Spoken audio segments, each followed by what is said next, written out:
Bonjour, c'est André. Pour des raisons de temps d'enregistrement, je vous propose une troisième vidéo sur l'outil de développement de base de On1 Photoro 2020. Nous nous intéresserons dans cette petite vidéo à l'outil Transformer. Transformer est un outil qui nous permet de gérer la géométrie de la prise de vue. Alors, regardons ensemble l'outil Transformer. Je vous ai pris ici la cathédrale de Budapest qui souffre d'une inclinaison certaine. Alors, dans Transformer, nous avons trois éléments, trois outils qui se trouvent ici. Le premier qui est un outil de déplacement. Cliquons dessus, venons sur la photo et nous pouvons la déplacer ici, vous voyez, selon une grille, grâce à une grille qui nous permet de, ma foi, modifier l'emplacement de la photo sur l'ensemble de l'espace disponible. Et la grille peut être modifiable dans son pas grâce à ces trois choix possibles. Si vous faites 1% par exemple, vous allez voir c'est très petit et ça vous permet d'avoir des ajustements extrêmement précis. Vous avez par exemple plusieurs photos à ajuster les unes sur les autres, et bien vous voyez que le 1% là permet de le faire de façon très précise.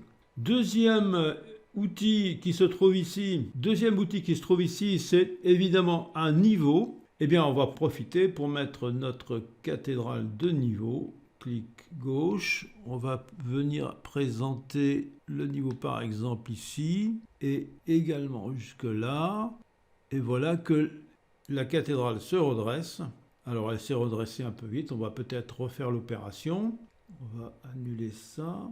Cette flèche incurvée sur la gauche permet de réinitialiser. Vous l'avez compris. Je prends mon niveau, je viens ici à l'extrémité de la frise, je tire le niveau jusqu'à l'extrémité opposée, je lâche le niveau et la photo prend sa bonne position. La voici redressée, notre cathédrale. Troisième outil qui se trouve à notre disposition, c'est celui de la transformation en trapèze. En réalité, elle va nous permettre de rétablir les perspectives quand elles font défaut.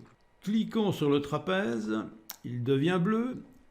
À l'intérieur de la photo, on voit apparaître ici ce type de rectangle avec des poignées. Alors nous allons descendre la poignée jusqu'à toujours l'extrémité de la frise, là-bas aussi. Sur le balcon qui est là, nous allons descendre jusqu'en partie basse au niveau du seuil qui se trouve ici et de l'autre côté au même niveau sur le seuil. Voilà. Vous avez ici une fenêtre qui s'intitule Appliquer. Il faut cliquer dessus. Et voici que notre cathédrale reprend son aplomb. Elle était effectivement avec une perspective qui l'a basculée vers l'arrière. Elle a repris sa position de verticale normale. Voilà donc pour ces trois outils. Alors, ce qu'il faut observer, c'est que bien évidemment, les modifications entraînent ici sur les côtés une difficulté supplémentaire puisque des pixels ont disparu et qu'il va nous falloir recadrer tout ça. Le recadrage, nous l'avons ici sous la main parce que vous voyez déjà l'outil de recadrage ici est activé. On peut très bien à ce moment-là descendre ici. Alors, soyons attentifs. À gauche, forme libre si on change la forme du cadrage. Mais si on garde le ratio d'origine, on clique ici dessus. On va descendre par exemple ici le cadrage parce que là, nous avons une zone blanche inactive. On va baisser le cadrage s'il veut bien accepter mon travail. Voilà. En partie basse, nous avons exactement le même phénomène et on va faire un petit cropping. Voilà. Charge à nous après de modifier si on souhaite à l'intérieur de tout cela la façon dont on peut présenter la photo, plus ou moins à droite, plus ou moins à gauche. C'est à chacun de voir. Observez que pendant le travail, la photo est floue, mais dès qu'on lâche le réglage, elle devient nette.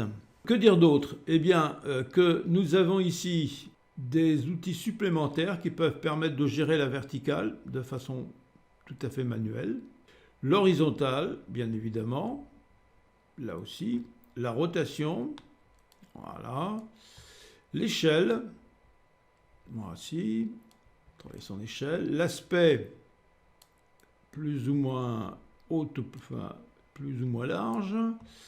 C'est assez curieux. Le décalage X, c'est-à-dire le décalage sur le côté. Voilà, vous voyez, on peut jouer à un décalage sur le côté.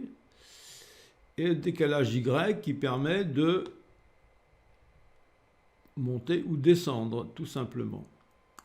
Alors là, je pense que j'ai joué le décalage X, je vais...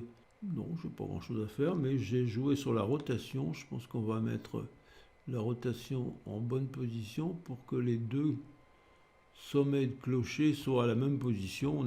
Ah non, on n'y est pas tout à fait. Voilà, c'est extrêmement sensible. Voilà. Nous avons donc découvert ici l'outil transformé et nous en avons terminé avec le développement de base de l'onglet développer qui vous est proposé ici. Voilà, je vous remercie pour votre attention. N'hésitez pas à mettre un pouce positif si vous avez apprécié cette présentation. Je vous invite à aller sur mon site pleineouverture.info, site qui présente tout un tas de possibilités, tout un tas de photos, tout un tas de tutoriels sur Lightroom, Luminar, ON1. Je vous remercie encore de votre attention. À bientôt, Kenavo, Kenavo.